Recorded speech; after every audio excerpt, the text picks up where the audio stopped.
Welcome to all you storm watchers, storm chasers, and Leanierologists out there to our very first session of Tempest Talks, where we talk about the lean tools in our toolbox, following the Imai process of continuous improvement, which is namely 5S, followed by linkage and flow, then standard work in visual controls, and lastly, real-time problem resolution.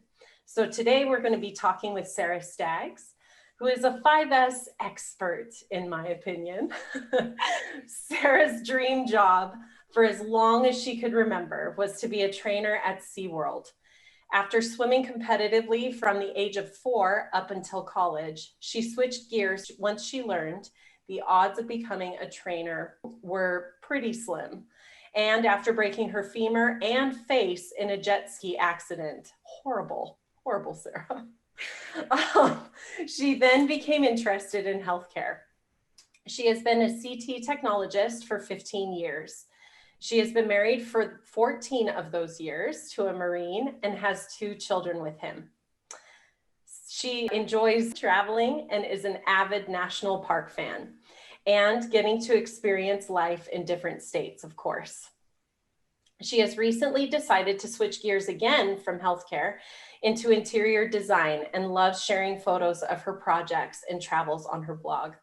I met Sarah during one of my consulting programs and recognized her as a natural 5S'er and leader. We have since become quite close as she has had to implement different aspects of continuous improvement in her prior role in healthcare. I personally cannot wait to see more about the interior design and hopefully chat a little bit about how you make organization pleasing to the eye, which I know is a big aspect of everything that you did. So 5S, I would say, as I mentioned before, comes really naturally to you. Have you seen it come naturally to others? I would definitely say the older generation probably struggles a lot more with that. They're more set in their ways. They've been doing it this, certain way for so long, and no one likes change. Yeah, I think the older generation takes a little bit more convincing that this is the better way of doing things. But the younger generation, I feel like, they may grumble a little bit here and there, but they latch on and they kind of make it their own, and they will adapt and see that there is benefit behind this. Yeah. Do you think it's the reason why some people, attach themselves to 5S a little bit better than others has to do with their, I know you mentioned set in their ways kind of a thing. Have you found it to also be true with some of the younger generation as well, that maybe some of them are set in their ways also?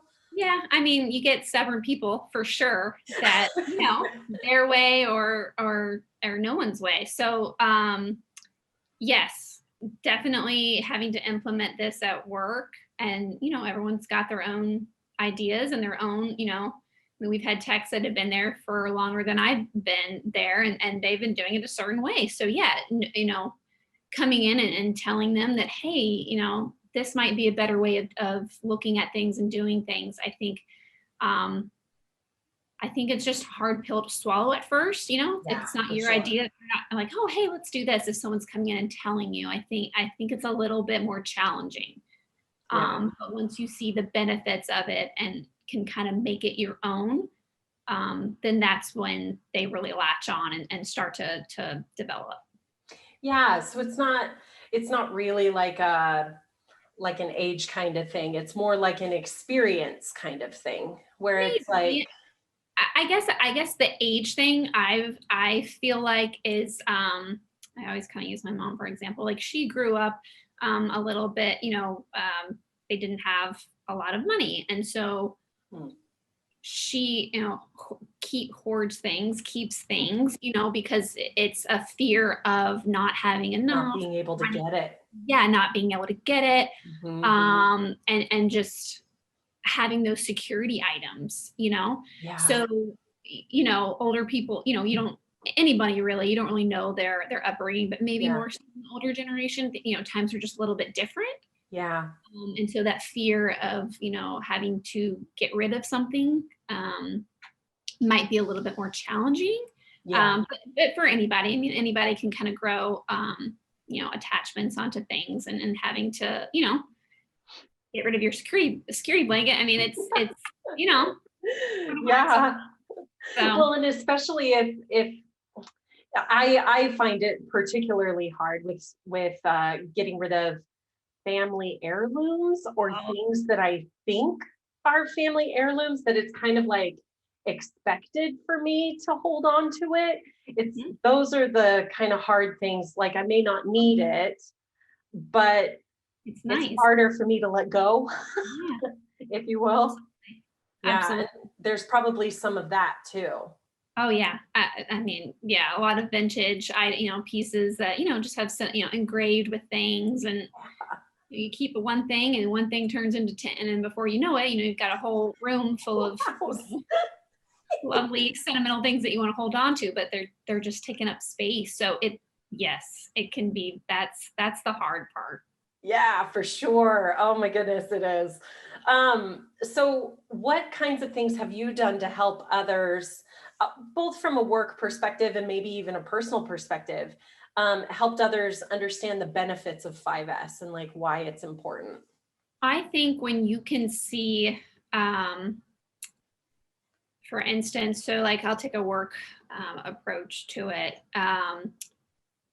We do have things that we order, and we've written down, amounts that we need, we call them PAR levels, how much we need. And knowing that there is a system in place for when you have someone who might not normally be working at that location to come in and know the system already and be able to order your items so that you do not run out of a product that you need. And then also, having that min level, that buffer a little bit, in case, there are errors in shipping and delays and things like that. So, when you can when something like that happens, like, oh, well, aren't you glad you figured out your PAR levels, and, now you have that space, or now you've got, when you kind of have a moment like that, then it kind of clicks. For me, I know, going to at the company that I used to work for, we have multiple locations. Yes. And so sometimes they might call me and say, hey, we need you at this new location tomorrow morning. And to be able to walk into a new location and know where things are, and know that it's, labeled, and I can find it, it's in the right spot, as the same as my location, even though the rooms are somewhat different. I think that's a huge thing. I think that's really helpful. Yeah, exactly. And for clarity's sake, so there may be some people listening that don't understand what 5S is, and I apologize. I apologize to all of you. I didn't describe it. So it starts with sort, and then it goes into straighten. Then we clean it up a bit with sweep. Then we standardize it, and then we try to sustain it.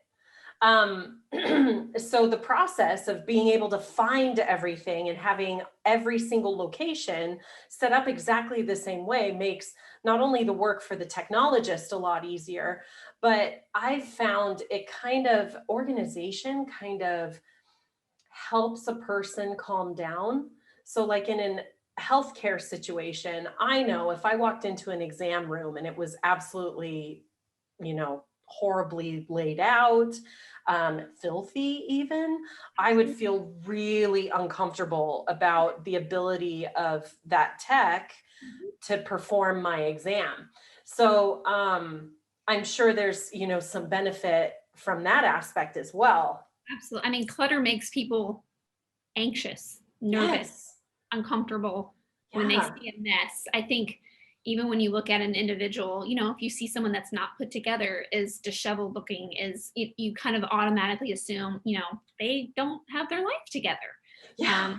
And so same with work, walking into any type of office building, anything, types of management that you walk in, if your first impression of that place is chaotic and not, it kind of puts a bad taste in your mouth, and then you start like, well, does this person know what they're doing, and are they going to give me the best care? And I mean, that's just not things that you want a patient or anybody coming into your place of business, you don't want them thinking that about you, you know?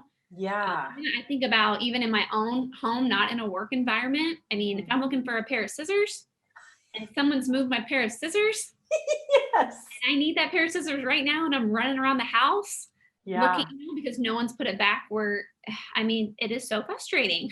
It is. I hate not being able to find my stuff. Like, No, this is my stuff. I should be able to find it. I mean, you have to cut one thing and you're spending, twice as long looking for that item that should have been put back. And at home, and it was, oh, yes. So you get pretty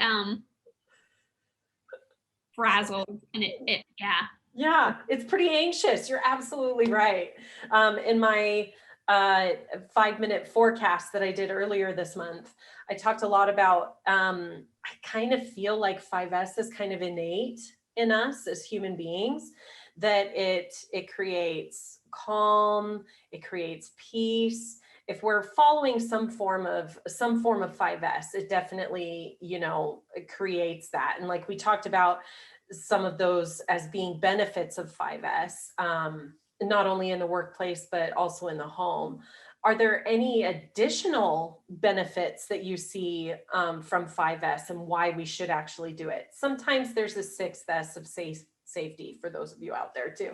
But what are there any additional benefits besides just it being a clean environment, able to find stuff, that kind of thing?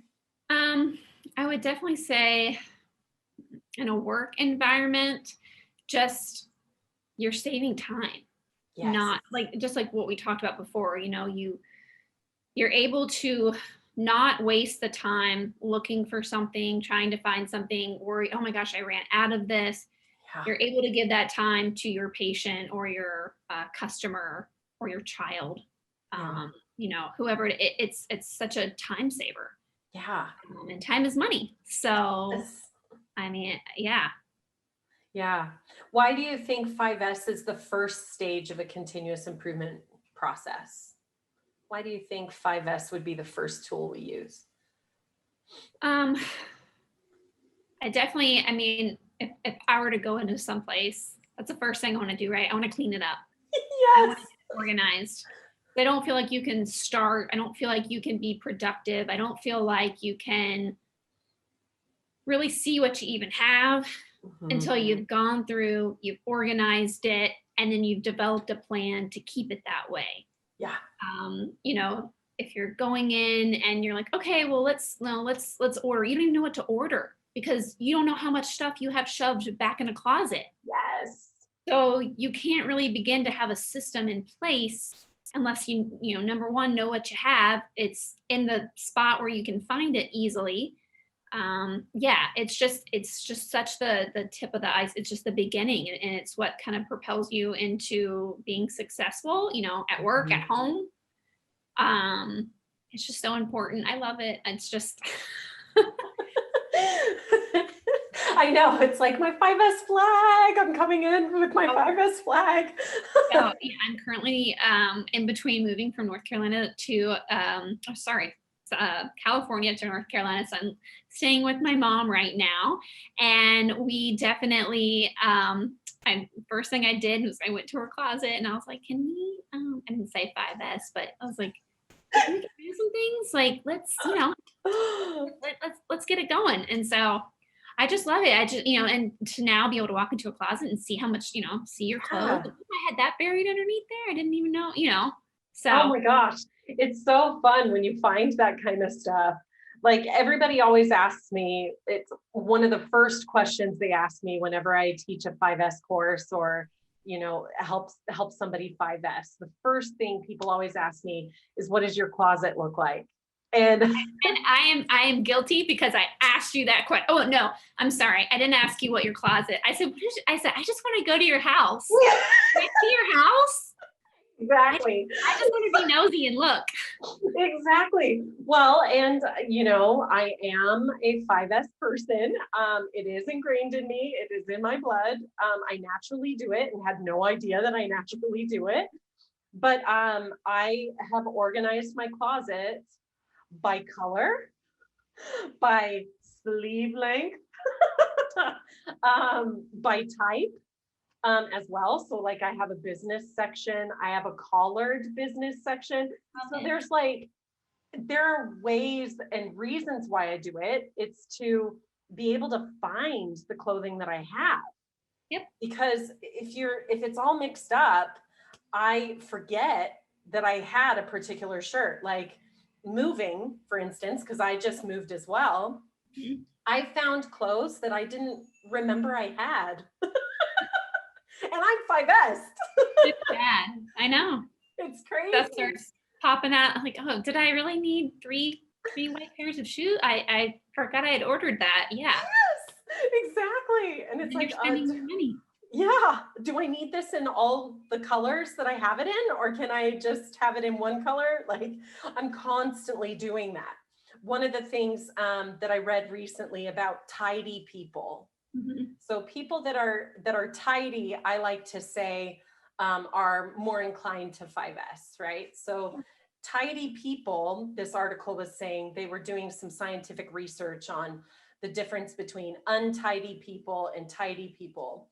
And they discovered in their research that tidy people are in a constant process of tidying. So they'll walk into a room and they'll be like, oh, okay, this needs to be picked up, or this needs to be organized in a certain way, or this isn't in the right room. I'm going to take it to the room that it actually belongs in. So they're constantly tidying. And I don't know if you're like that, but I've noticed myself doing that. And I thought, oh, okay, I guess I'm a tidy person. Right. I have found, I did not come up with this, but trying to clean while your children are in a room is like trying to brush your teeth while you're eating an Oreo. It is just fruitless. Trying to do that and becoming very irritated and upset that all my work is just being thrown out the window. I have developed a system of, I make the kids put away their toys, but obviously things are still left out. So when the kids go to bed, I spend maybe 15, 20 minutes going around, picking up little things here and there. I usually run a load of dishes, or, they should already be to unload.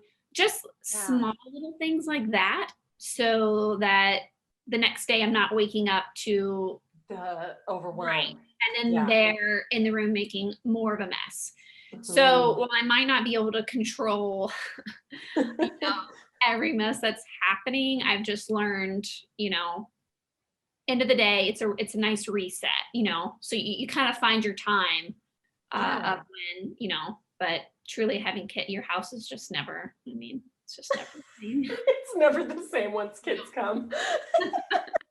Oh my goodness. Well, and it's kind of true in the workplace too, because I remember going into, this was more in a, heavy manufacturing type industry, but I remember going into this one shop organization and walking into it and immediately being told, I am not at a level 3 right now because I'm in the middle of my workday.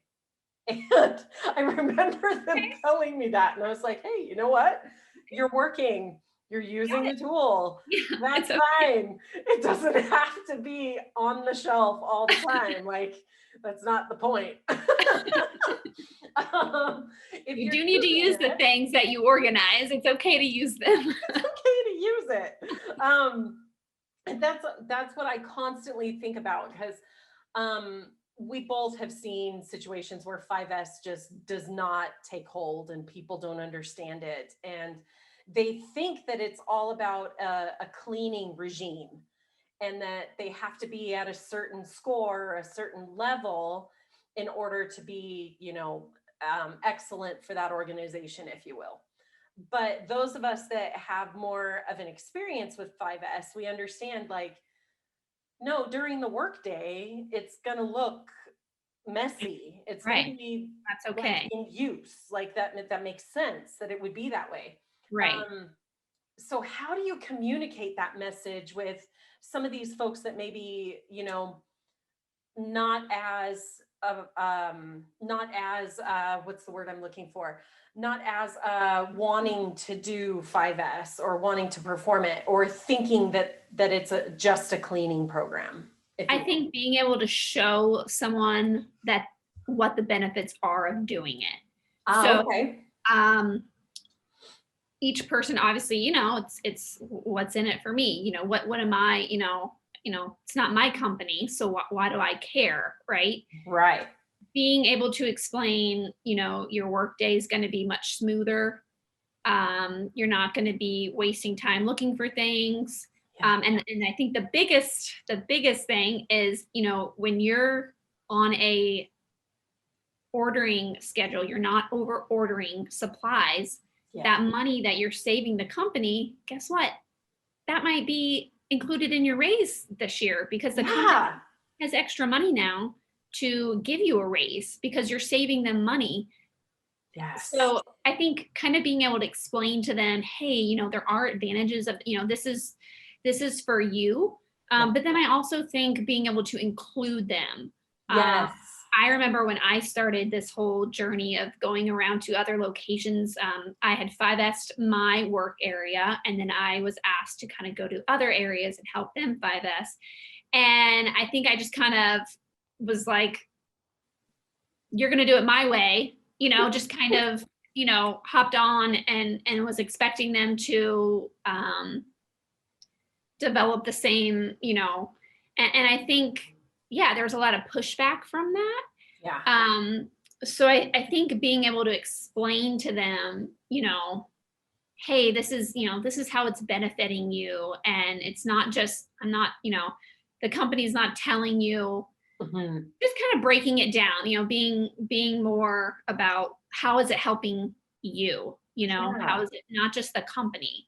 And then also I think coming together and instead of telling them, you know, hey, what are your ideas? Or, you know, how can we use what one site's doing and kind of combine them so that we are all on the same page and making them feel included, not just going in and telling someone this is the way it is, this is how we're going to do it, but making them involved in the process. And when someone's involved in the process, they are more willing to do it, keep it up, you know, sustain it. Yeah. Oh, I'm so glad you brought that up because where I've seen 5S fail is where an organization has just bureaucratized it. So in other words, you're only allowed 2 personal items in your workspace. You're only allowed XYZ because that's all that's associated with your standard work. And everything has to look like a cookie cutter of the same place. Well, we know because we work in diverse workforces, right? Not all of us are cookie cutters. Right. And so what's okay for one person to feel comfortable at work is not going to be the same as the other person, right? So I've always been an advocate of if you need personal items, you know, to get the job done during the day, to feel comfortable, to feel at peace, to do a good job, then you can have personal items. Right. But it's where it gets excessive, right? So it's all about, okay, is my Beanie Baby collection overtaking my workspace so much so that no one is able to actually physically sit at my desk? That's a problem. That's a bit excessive, right? But if there's like, I remember from your workspace, if there's cute pictures of baby animals on the wall that kind of brighten the room and brighten the mood of the place, that's 100% fine. And that's where the design comes in. You know, It doesn't have to be, you know, stale environment of white walls and just decor. You know, you can make it fresh, put your personal taste in there and make it a space that you want to come see every day. That's, you know, that kind of reflects your personality. And when you like a space, you're more willing to keep that space clean. It's so true. Yeah, you redo a child's bedroom and, you know, they're making their bed every day because, you know, they've got cool sheets on the bed and, you know, it encourages them to be involved in the process and be engaged and keep up, you know, the room, keep it tidy. Yeah, which is amazing because I mean, there's so many of these TV programs that, you know, most of us binge watched Oh yeah. during COVID. So like tidying up with Marie Kondo and the home edit. There's been a lot of what people call personal organizers out there. There's been a lot of that in recent years. And I'll admit, I am obsessed with watching shows like Hoarders. I am fascinated. It really is. It makes no sense to me. And I then know. of course there's professional organizers. All they are is 5S. Yep. That's all they teach. That's all they coach is 5S. Now, of course, with shows like Hoarders and stuff like that, there's other behavioral issues that Absolutely. may be involved that Yeah. 5S may not solve. Correct. But Something deeper going on there. right. But like in a general sense, like it's all the principles that they're teaching is 5S and being tidy. And I like what you said with if you buy, you know, you redo a kid's room and you buy them stuff that shows their personality, they're more willing to make the bed because they want to see the bedspread. They want to see the pillows. They want to see the decor displayed. So what are some of the suggestions as an interior design, you know, what are some of your suggestions to help people feel comfortable and tidy at the same time? I mean, oh gosh. So obviously starting from the beginning, right? Going in. So let's, who is it? Marie. Yeah, Marie Kondo. So she takes everything out of the room. Yeah. Which, you know, 5S is the same. You take it all out, you see what you have. What do I not need? What can I get rid of? And I think for me, and I know how silly this sounds, but it's so true. I had items of clothing that I just loved. I thought it was beautiful. I liked the way it looked. I'm a very visual person. Yeah. Haven't worn it in 3 years, maybe 5 or more, but I love it. And I just think it's pretty hanging in my closet. So with her, when I watched her show, I remember sitting there and watching her. She's like, you know, sometimes you just have to hold a piece of clothing and thank it. I was like, what? That is yeah. I have ever heard in my life. But let me tell you, that next day when I cleaned out my closet, I was like, all right, I have loved this shirt so much. You have served me well for my 21st birthday. You were so much fun, but someone else is going to enjoy you. And I don't know why, but it was so freeing. Ah, interesting. It worked. So, I mean, people are going to have different things. And then also for me, I think knowing that it's going to a good place, I'd spent a ridiculous amount of money on a crib nursery, like the sheets and the bumper, all this when I had my son. And I tried to sell it because I spent a lot of money and it was worth it, but no one wanted to pay me for it. It's used, right? Yeah. And so for me, I just couldn't put it in a bag and drop it off at Goodwill. I just couldn't do it. Knowing that I was donating it to someone that appreciated it and was happy and loved it as much as I had loved it, gave me the peace of mind. It wasn't even about the money, it was just knowing that someone else is going to appreciate my thing. So I think a lot of people have a hard time with that. Like you said before, like the sentimental or the antique or things like that. Those are hard. Very hard. But you can't, you can't take things with you, they're just things, and you keep the things that spark joy, as Marie says, and you just when you pull out something and you're like, oh my gosh, I love this, and yes, I'm going to wear it, so so getting rid of that. So that's probably the first step. And then cleaning, maybe not for most, but I mean that's the fun part, right? Because now we get to make it really shiny and look, all the hangers are the same, and it's that stuff, so people can buy, it doesn't have to be the fancy velvet hangers. It can just be all white, get rid of the wire hangers and change them to the all white plastic hangers, just something to kind of visually, and that's not an expensive update at all, but still like they're all $2. Exactly. 5 big packs of them, just something like that.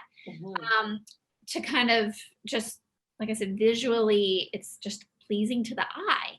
Totally. And then you can see what you have in your closet. So yeah, going in, cleaning it. I don't think I've ever seen them on the show create an SPI on how to keep, which is a standard processing instruction on how to keep something clean. Right.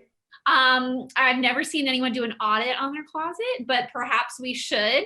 Maybe her form of an audit is, I think it was Marie, possibly. If you have things that you're not sure of, put them in your closet and turn the hanger backwards. Yes.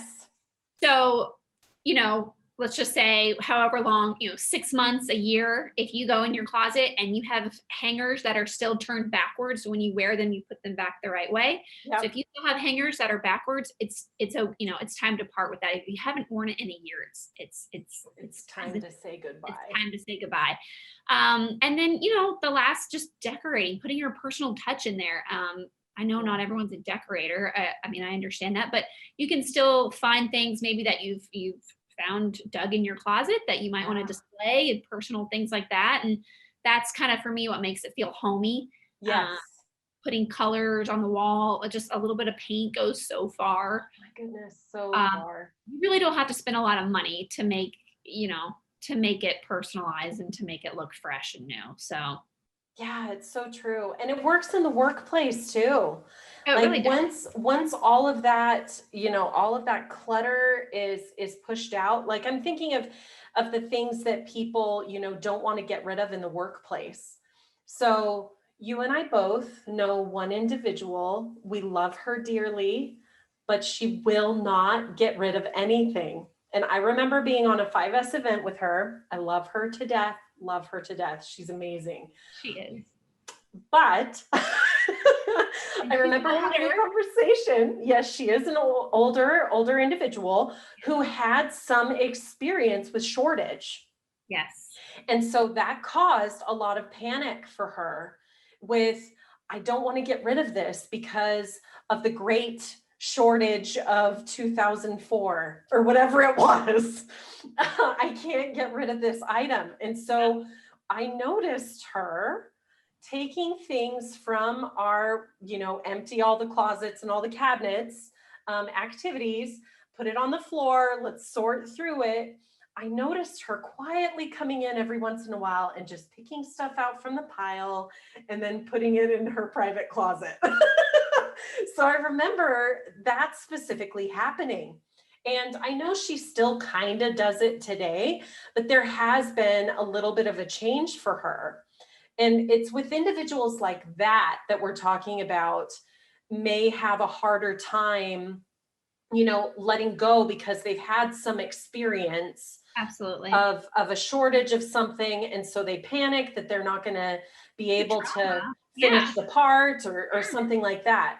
I remember 2 instances, also from my manufacturing world. I was night shift director of manufacturing. I was the only female on site in the middle of the night. My shift was from 9 p.m. until 9 a.m. So a very long shift, all in the middle of the night, only female. I remember walking in that night, my first night, and I was only assigned there for like 3 months. It was to, kind of shake some things up and get things organized a little bit better. I noticed at night, Garth, I'll call him Garth, was doing the same sort of thing that this woman was doing. He was picking up parts on the shop floor and then quietly hiding them throughout the facility. And I'm talking, he would pull out ladders and put things in banisters and that kind of stuff. So I watched him do this for like a week. And so I finally approached Garth. Exactly. I see you. I see what you're doing. So I watched him for like a week.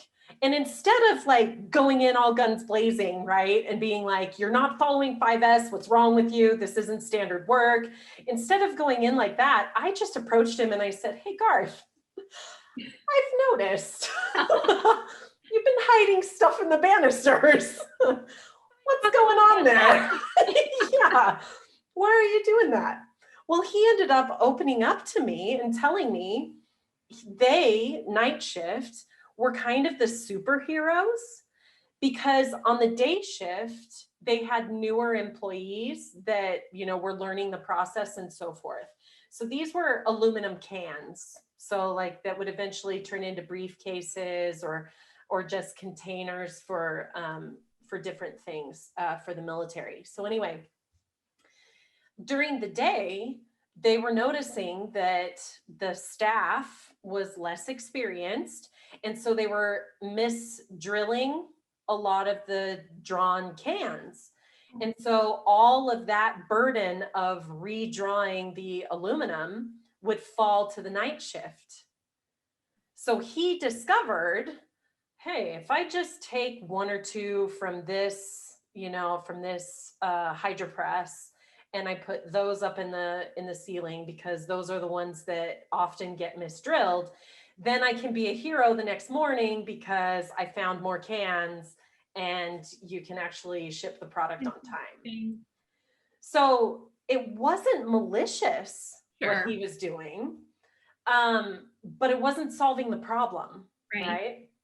So 5S does that sometimes, where 5S will uncover a problem that you didn't even know you had. So like for the closet instance, I found clothing that I didn't know I had, right? Well, in a healthcare environment, have you experienced that where 5S has actually uncovered a different problem that wasn't like a cleanliness problem? I think kind of going back and talking about the person that we were talking about, when you're, we'll call it hoarding. No, I won't call it hoarding because it's not that bad. When you're over ordering something because you are afraid of running out of that item. Yeah.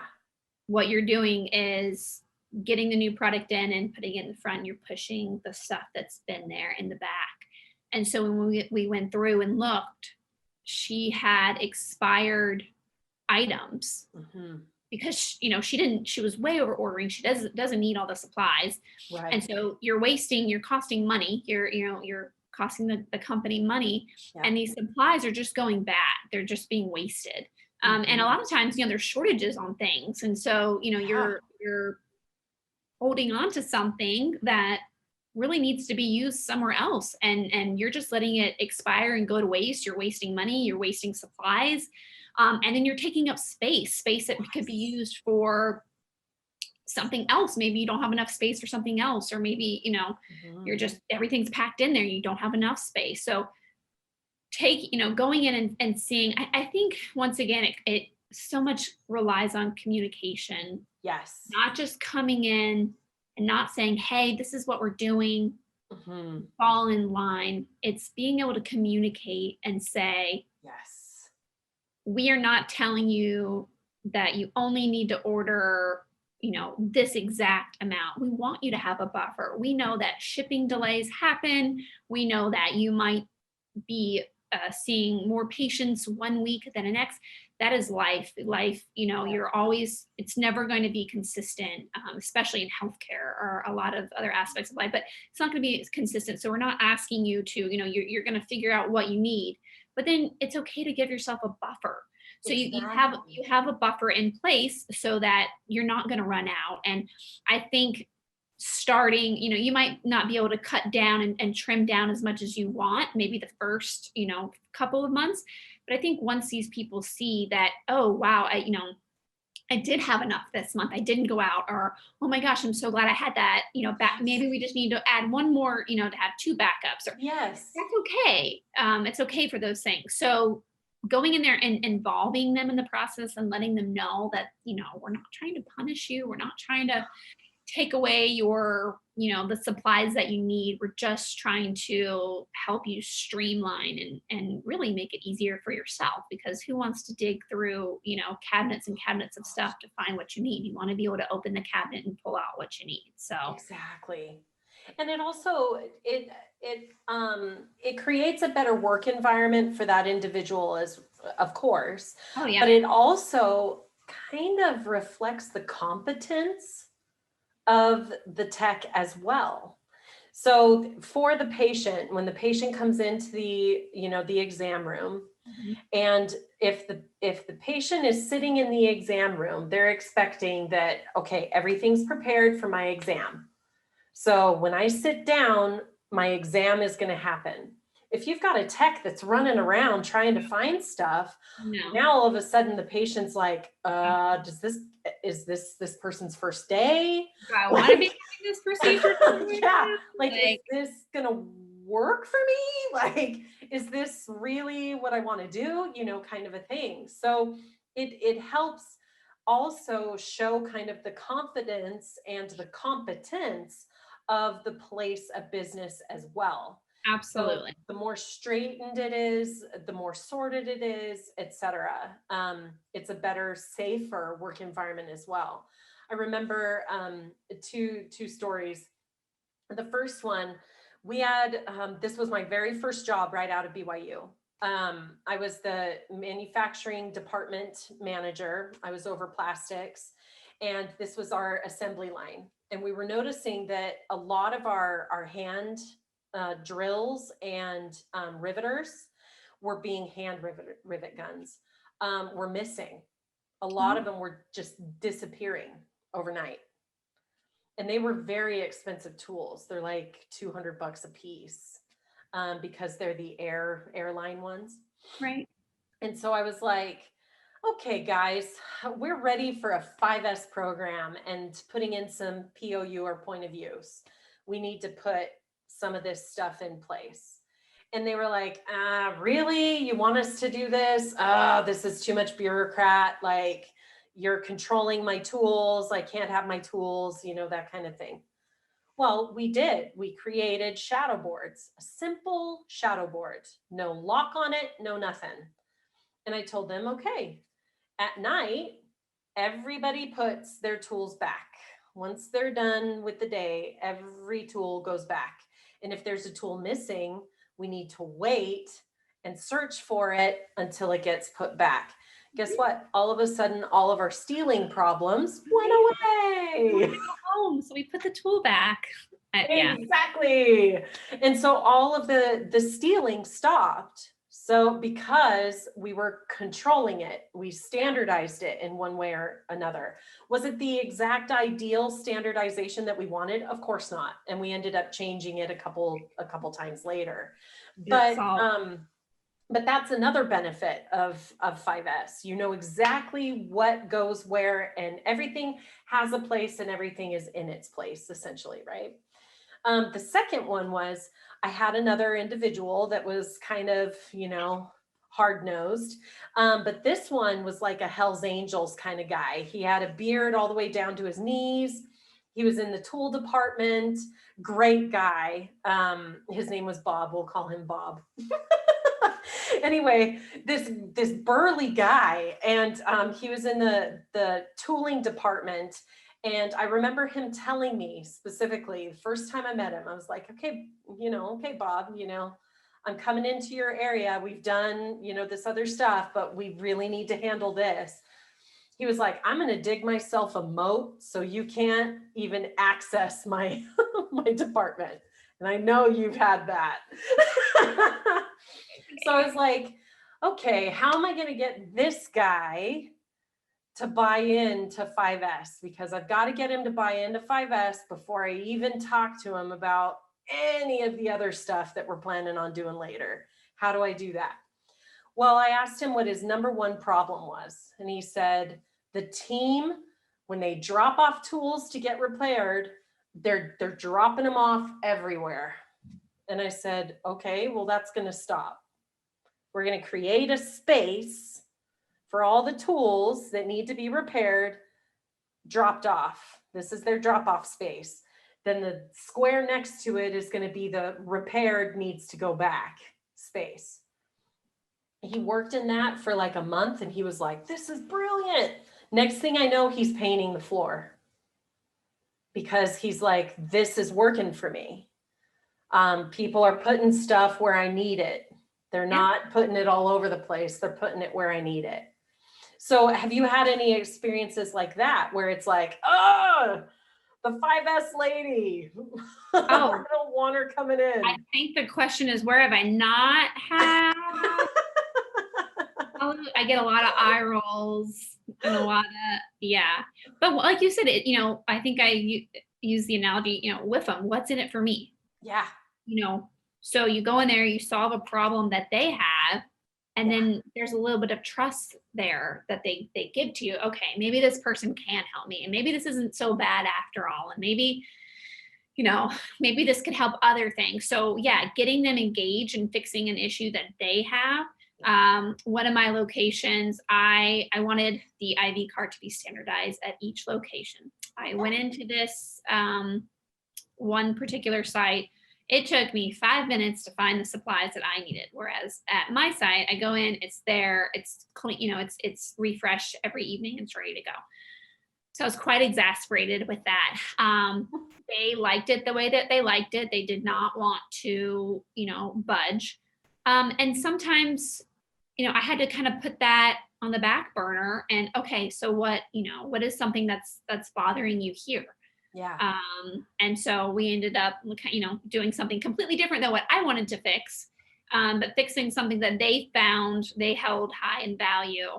And so, I'm not saying that they were perfectly engaged in painting the floors after that, but they didn't resist as much. And you could kind of see them starting to come around and be more engaged. So yes, definitely, showing someone, what are the advantages for me? Yeah. How is this going to help me? I feel like that is probably the top thing about getting someone involved that does not want to be there or be doing it. It's so true. Oh my goodness. It's so true.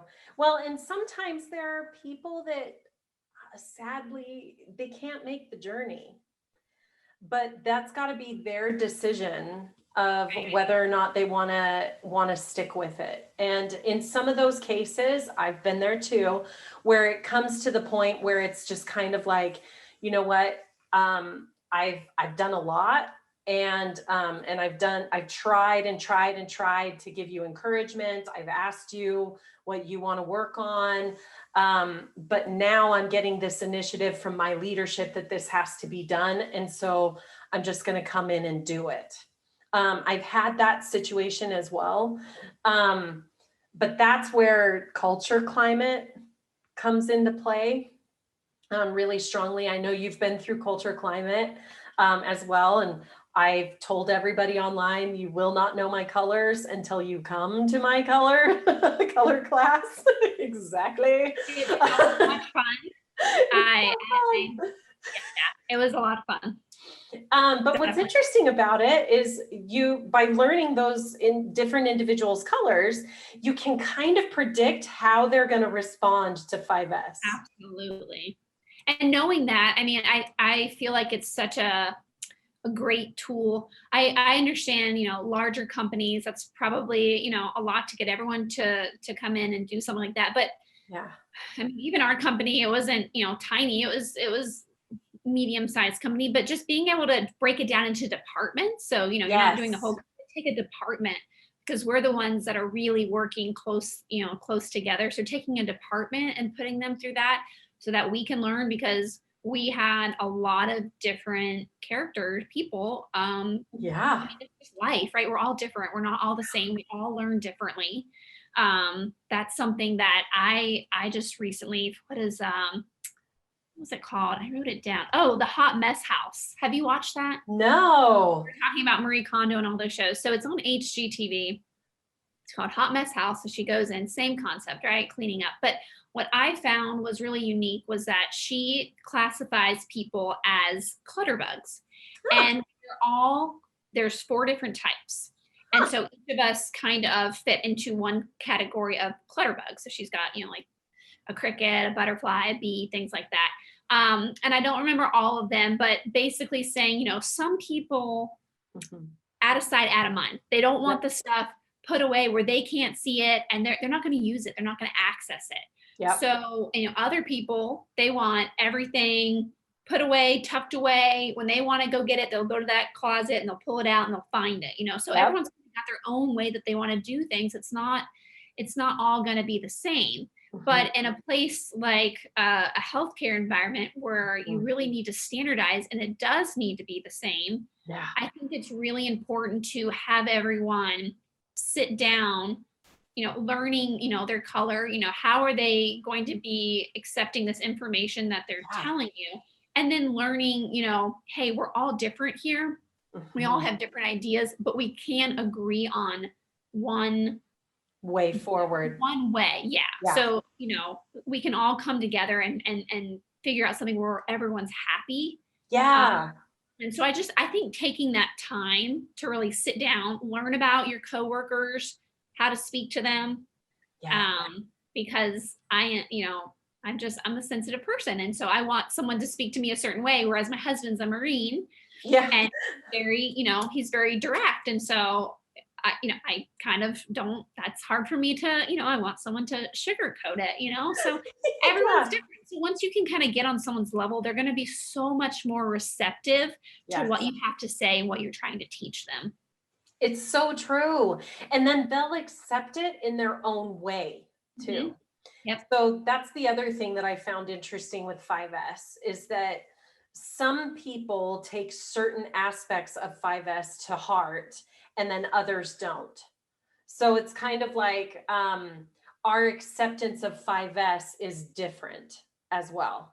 So like my concept of 5S, just because I've had loads of experience with it and I'm naturally a tidier, 5S comes pretty naturally to me. It's when somebody's a clutter bug, I don't understand it.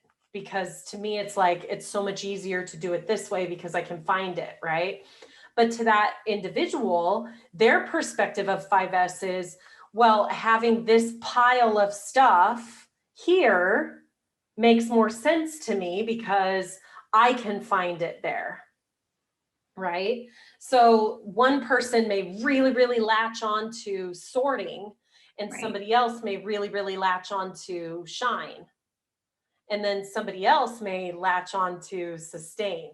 But the phrase I always would tell people is you can always sustain a poor score. That's true. So the easiest way or the easiest S to accomplish is the sustain one. The hardest one really is, in my opinion, sort. Because it's really coming to terms with, do I really need this or do I not? Yeah. That's the hard part. Going back to the original woman that we were talking about, I think she struggles the most with sort. It's not the concept of 5S. I think she struggles with sort because of the shortage problems that she had in the great shortage of 2004 or whatever it was. She has that, but she also comes from lots of experience with, well, we're going to have an exam next week that we haven't had for 3 years. So I need to make sure that I have that on site in order to handle that exam. Right. So it depends on the individual and the culture. Absolutely. For sure. Yeah. And then as a mother, how do you handle it with your kids? Because your kids aren't the same either. I don't know if you could say I do handle it.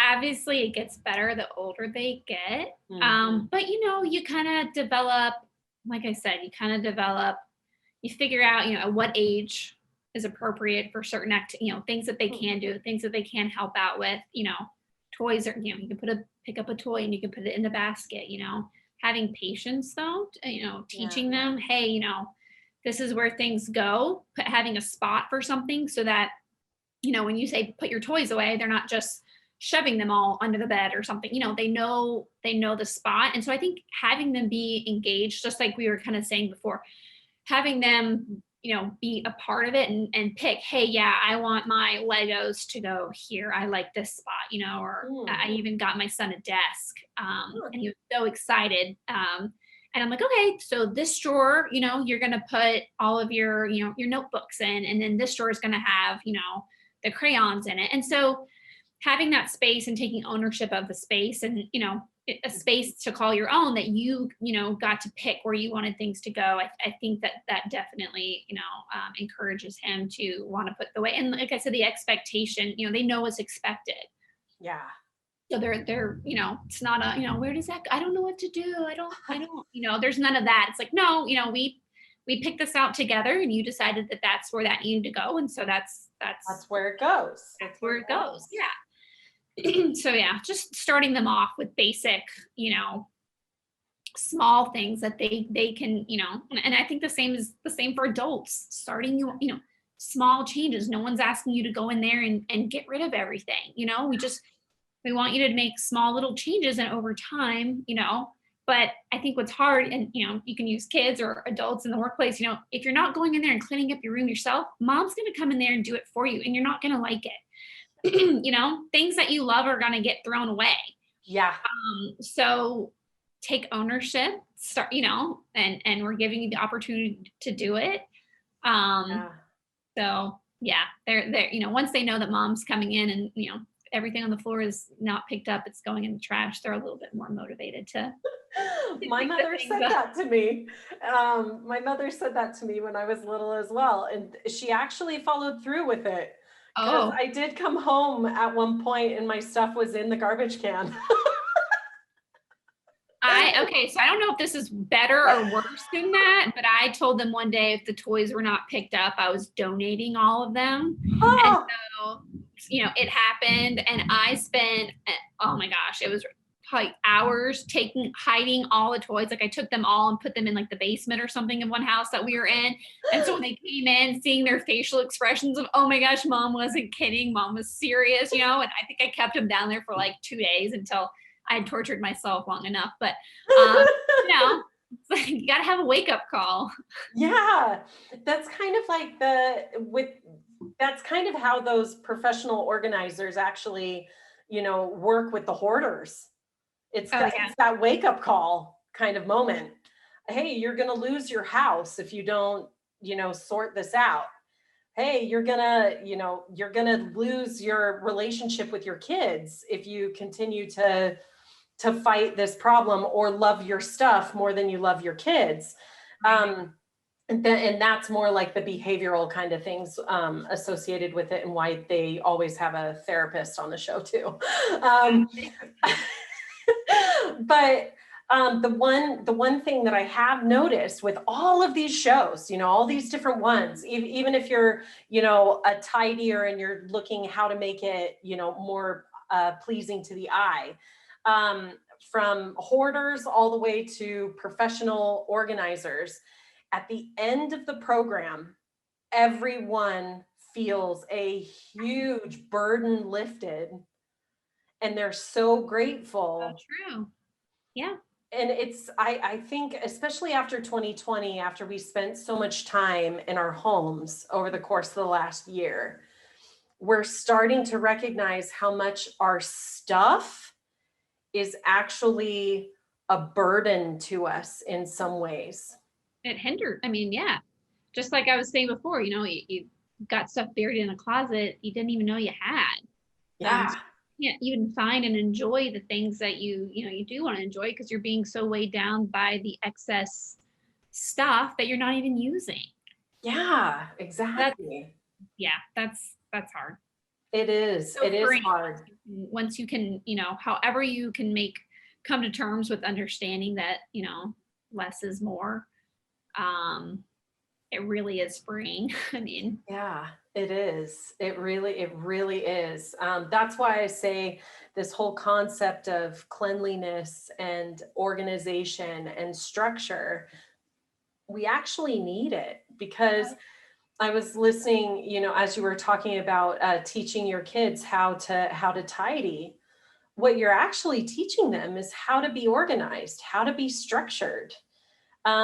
If they didn't get that, they would feel more chaos than they would feel comfort. And so it's almost spiritual. Yeah. And it's being organized in every aspect. And like I said, we're moving right now. So bedtime routines are off. All over. Yeah. Schedules are off, and everything's off, and they are whiny and grumpy, and it's just chaos, or not being organized, not being, on a routine, not knowing what's to be expected, not walking into your day and knowing, hey, I'm going to get up and eat breakfast and then I'm going to go to school all day, not taking away that uncertainty is just so jarring. It's just so, it really does affect every aspect of life. Yeah, people crave routines. I mean, they can say that they don't, but they do. We're creatures of habit, Yes. we want that routine and we do well on it, might not be the same routine for everybody, and that's okay, but you find what works for you and you go with that. And that's, that's what makes, in my mind, that's what happy people, you don't have to be, there are some people who they want to label, their stapler, and they want to label their, toothbrush. And I don't go that far, I don't want everything to be labeled, but knowing that it's going to be in the same spot, I'm not going to be running around looking for it is a good feeling. Yes, it is. Because it's like, oh, I need the scissors. Going back to what we talked about in the very beginning, I need the scissors. I don't have to do creativity before capital and use a razor blade because I couldn't find the scissors, or I even saw a friend, he was opening a package. He couldn't find the scissors because it was all in disarray. He ended up using a screwdriver to like open a box. Of that, but But if everything was in its place and everything had a place, we would know where these items belong and where to find them. It is comforting. It's almost like we're on autopilot. And that's part of the reason why I think 5S is called often the foundational tool of lean, because if you can't even organize your desk, or you can't even live in an organized environment, you'll have a harder time with the following concepts of linkage and flow and standard work, and then actual visual controls that are associated with the standard work.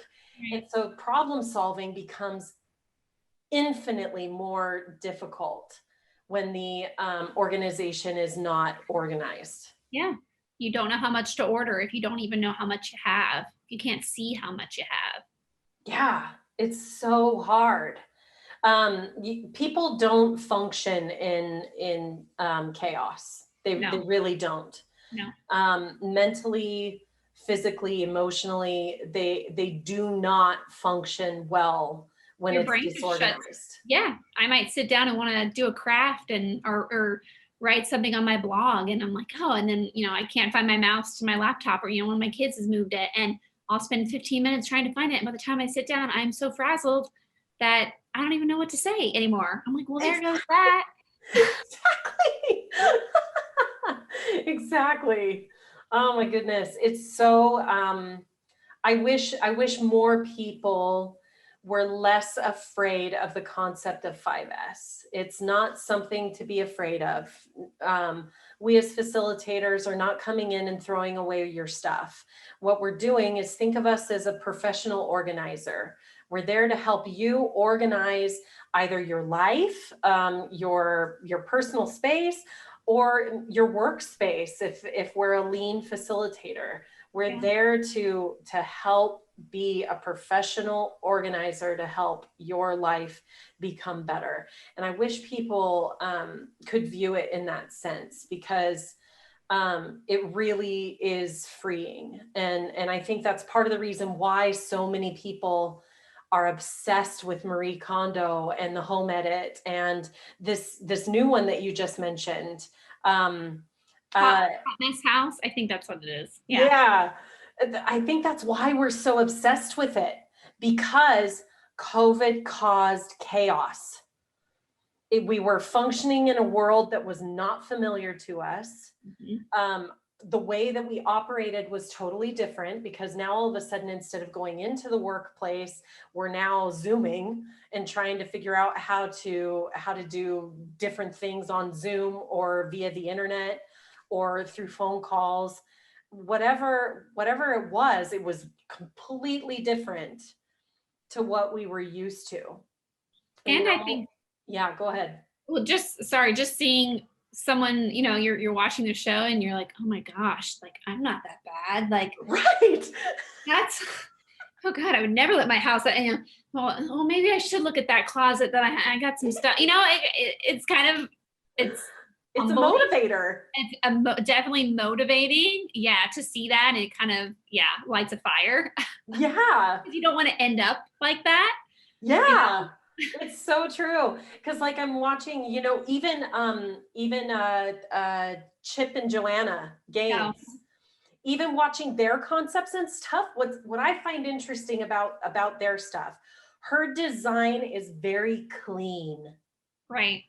And it's also minimalistic as well, but she chooses colors like white and black. Calming.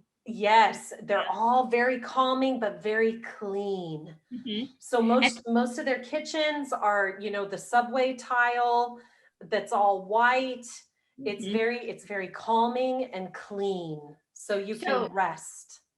And I love Joanna Gaines, don't get me wrong, but a lot of her stuff, I agree with what you said, but then a lot of it I find is like antique-y, like almost unusable. It's just decor, right? Like it's not functional. So I'm watching the show. I'm like, oh, okay, well, where are the kids' toys? And where, like that's not real life. Like that's been staged. Like show me. And so I think maybe for people that don't have kids, they're like, it's just beautiful. It's just, it, and then people that maybe are living in the crazy chaos of, having young kids, shows like the Home Edit come in and it's bright and it's colorful and she's doing the rainbow. I love the rainbow with the books that she does. I mean, how practical is that for a kid to be able to put that back in color coding, but it's beautiful while she does it. Yes. But that, for me, in the stage of life that I'm in, I find that that's a little bit more relatable. Yeah. But just like you said, everyone's got their different, their different take on it. Right. Yeah. Yeah. But it's all the same. It really is. It's getting rid of the old, putting some structure against it, cleaning it up, making it feel clean. Yeah. Trying some form of standardization so we keep it that way, and then we try to sustain it as best we can. The hard part. Yeah, exactly. It's so hard. Well, this has been fantastic talking to you. Thank you so much, Sarah, for all of your wisdom and experience. And it's great. She's been at this for how many years now? I think I know you say great experience, but I mean, I only started doing this. So it's been the last 4 years. Yeah. So really not that long. Can do it. I don't feel like I've been doing it for that long, but I mean, it's just like time goes by fast. I mean, it really did. So, but yeah, it's been so much fun and I've loved working with you. Likewise. I mean, even though, we might not be the same color, we still, I don't know. You've just been, yes, we work so well together and having someone kind of break it down, I think, to people on our level and be honest and real. Just made such a world of a difference, having you come in and being able to see, your take on things and that you're a real person and that you didn't expect it to be perfect and just showing us different ways of doing things. And so getting to work with you was so much fun. And it was just, every time I saw you in the hallway, I'm like, oh, Michelle. I'm like, oh my gosh, is she like rolling her eyes at me every time? No, heck no. I was the same way. I was like, hey, Sarah. Okay, good. Yeah. And I'm so excited for this next phase of your life. I'm so excited to see how it continues. And hopefully, you'll be able to come back and speak with Leanbrella again about your take on all of this same process. We've got, Joanna Gaines, we've got Marie Kondo. Now let's see what Sarah Staggs has in store. I could just switch from interior design, just do, professional home organizing. We'll see. I don't know, but yeah, I think it'll have an aspect because it's a good marriage. For sure. Yeah. Well, I'm excited to see it, and hopefully you'll come back and speak with us again. I'd love to. Thank you for having me. Yes, anytime. Thank you so much. Thank you. We'll talk to you again All soon right. then. Thanks. Bye. Bye.